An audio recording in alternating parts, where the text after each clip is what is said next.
Happy Halloween, everybody! It's the time of vampires, werewolves, and of course, diabetes. I'm here in my Halloween horror den and I'm ready to scare your socks off. The only problem is, I've got so many ideas for a Halloween special I just can't choose. So I've decided to go with the unpopular answer. A review show that only lasted 2 seasons in the style of JonTron. That'll save my life. So anyway, without further ado, let's dive into the shaky camera and costume-filled world of Lost Tapes.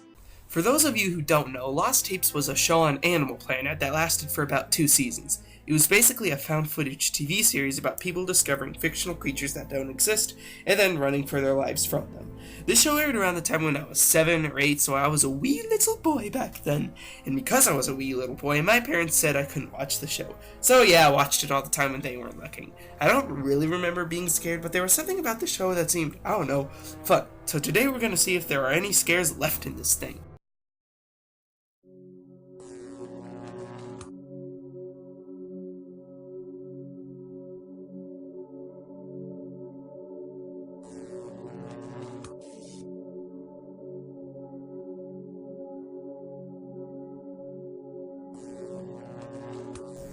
Oh yeah, this is the most disturbing show on TV. It's even more disturbing than this show. By the way, how can we be scared by something that doesn't exist? I'm just asking. So the theme song rolls and we are greeted by this intense sounding narrator who I think can make anything sound intense. If our eyes see it. Come on! If our cameras capture it. Does it exist? He walked over to the fridge to get an apple. He opened the fridge and then closed it. He walked over to the sink and realized he was being narrated on and looked up to see if he could see anyone. He didn't and continued walking. So this story follows Rachel Glenn, a park ranger sent to investigate the illegal hunting of black bears. She documents her research through field journals and surveillance. So basically it's Five Nights at Freddy's outdoor. Oh no, I made a FNAF joke. Quick, hide from the obnoxious fanboys.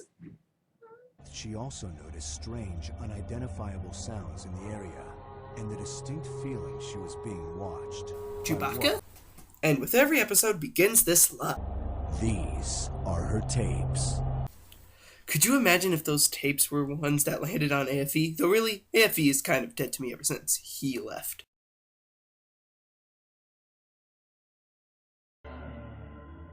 Is this really necessary information in a show about Bigfoot?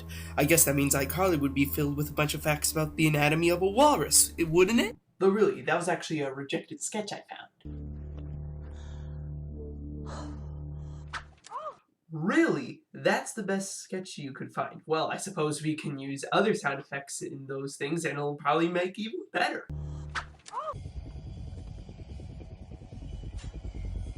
Well, that was pointless. Today is August 2nd. Poaching seems to be on the increase this season. Oh my gosh, this looks so 2005. It reminded me when cameras used to look like this back then. Laugh it up, fuzzball. So the evil poacher comes by and finds out that Rachel has been watching him, so he evilly spits on the camera and kicks it. Does he know how much that cost? This was 2005, people. This here iPod costed $500. So Rachel discovers that something has destroyed one of her cameras and left some hair.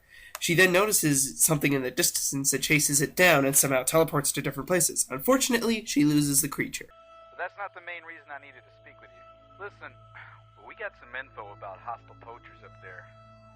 Right now, you're the only one I got covering that entire area.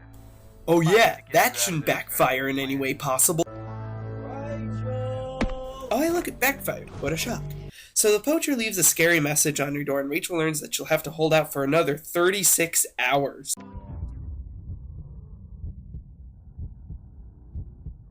You know, these moments would be a whole lot better if they added some music from Majora's Mask. So it looks like the poacher is at her base camp.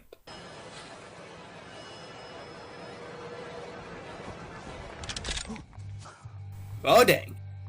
You looking for me?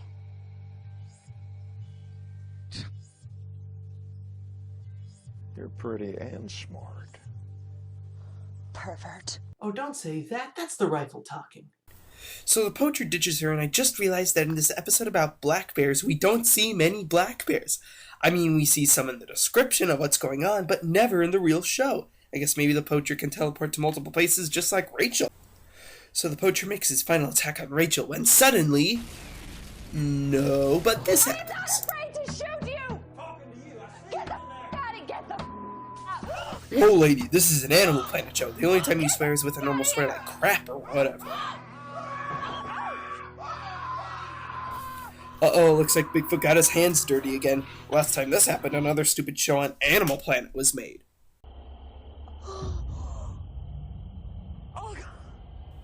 Oh, so Bigfoot was just protecting her from the evil poacher. Still a better love story than Twilight. Well, that was the end of the first episode, and apart from a few scary moments, nothing really stood out. So, let's move on to our next episode, Deathworm. This story follows best friends Greg Cole and Benton Davis competing on a 500-mile ATV race across the Gobi Desert. How's it feel to be looking at my back end the whole time? What kind of a laugh was that? How about this? I beat you, like I will, next year. We go to Everest. You know how well that turned out? And by the way, I want you to look at your husband. No scratches, baby, no scratches. He's gonna come home in one I'm piece. safe. I promise. I want you to know I'm really safe, okay? Okay, quick question. Why would they bring a camera? These guys are out in the middle of one of the largest deserts in the world and they thought to bring a camera? Do they think the Mongolian deathworm works at a Radio Shack?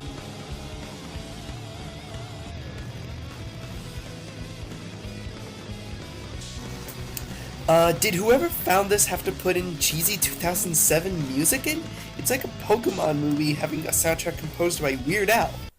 Oh, well then.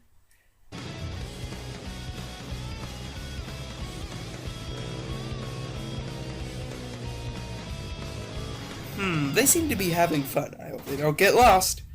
Oh man. Oh man, dude, we're lost. We're not No, lost. we missed the checkpoint. We missed. We're not lost. We're just not completely sure where we are right now. So basically, you're really, really lost.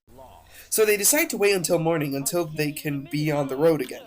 Or sand, in this case. What is with these guys and all the weird noises that they make? Now when he gets hurt, he goes, meow! Oh, looks like Bugs took a wrong turn at Albuquerque again. So they decide to stay in the same spot like idiots when the worm strikes again. Greg was attacked again during the night. This time, the creature emitted a corrosive acid that dissolved his suit and now was slowly eating through his leg. So the worm is actually a creature from the Alien franchise? Now Chris and Benton decide to do the smart thing and leave the area where they are. What is it? Talk to me. What's going on? Oh, it's dead, man. Oh man, What do you mean it's dead? it's we're out of gas. Now see, here's another problem. This is a race across a 500-mile desert. Did the people who made this race not think that at least one of the racers would run out of gas? I mean, that's stupid. You stay right here. You'll be all right. And make sure you don't die. Oh my God! What is that? What is that? It was an Alaskan bullworm! Y'all knew it was coming, just admit it. So Benton and Greg decide that the best solution is to go find help. Yeah, I got nothing. They're both going to die soon, so just be patient. No, come on, no! No! Okay, does the worm have the strength of a wrestler? Well, yeah, after all. It's big, scary, and pink! No! Greg! I don't know where I'm at. Greg! Is that a nasty guitar riff in the background? Because if it is, then whoever found this tape is a real jerk.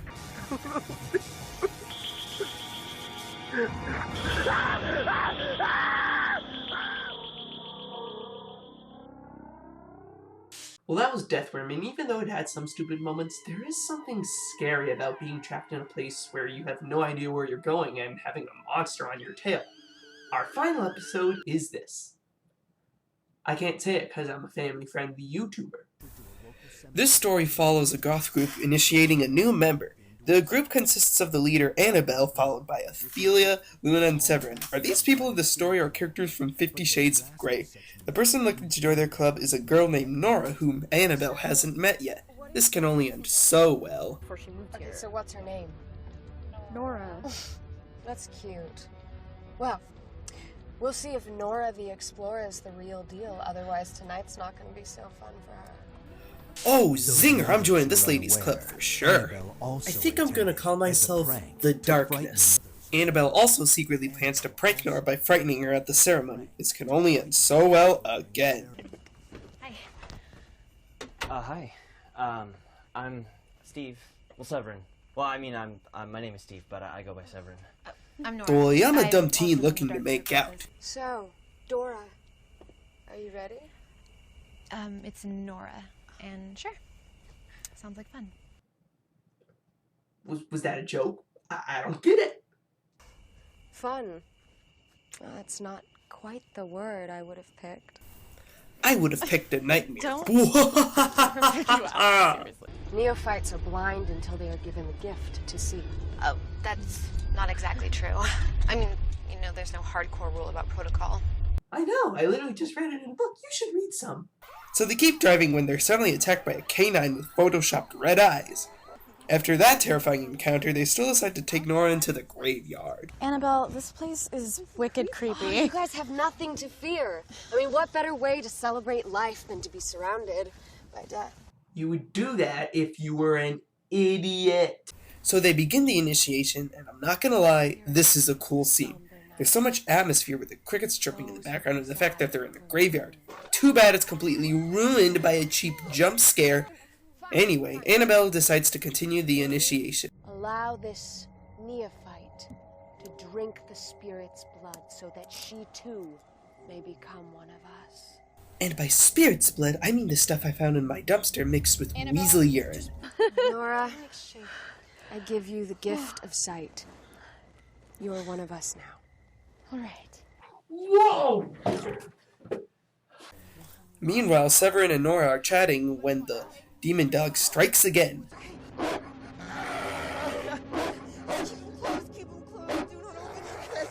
Why doesn't the dog just eat these suckers? Does it mistake them for a dog catcher?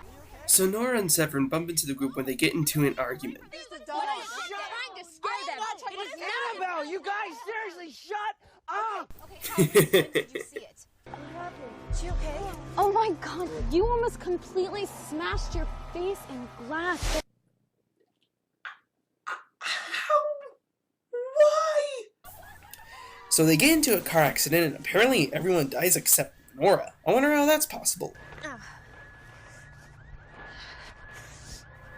Wait, the dog? There are no official records of Nora Callerman being registered at the university. Her true identity remains a mystery. Stuff just got real.